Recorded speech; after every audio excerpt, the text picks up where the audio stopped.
দেউতা আৰু মই সোমাই আহিলোঁ। বেবীয়ে মোবাইল ধৰি ধৰি কেমেৰা কৰি আছে। এয়াই ভিতৰত এয়া দেউতাই পিচিবি কৰিব দিছে, এইটো বিচাৰি আছিলোঁ, বিচাৰি পালোঁ। এয়া দেউতাই বহি আছে। এই চাওকচোন নতুন মেডিকেলৰ অৱস্থা, একেবাৰে ধুই পেলাই। কি অভদ্ৰ মানুহ দেই, এনেকুৱা কৰিব লাগে নেকি? নতুন মেডিকেলখন বনাইছে, চাফা কৰি ৰাখিব লাগে ন। মানুহ আৰু দেই, মানুহৰ জাত।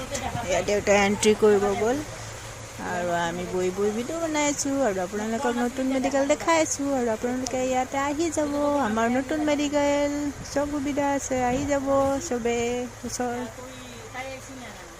এয়া এণ্ট্ৰি কৰালে, এতিয়া দেউতাই গ'লগৈ, আমি ৰখি আছোঁ দেউতাক।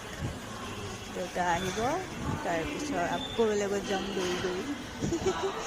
এই কাম একেবাৰে মেডিকেলখন কি মেডিকেল নহয়, একেবাৰে চক্ৰবেও বনাই থৈছে। মামা আপুনি কি কৰিলে, মেডিকেল বনাই কিনে চক্ৰবেও বনাই থৈছে।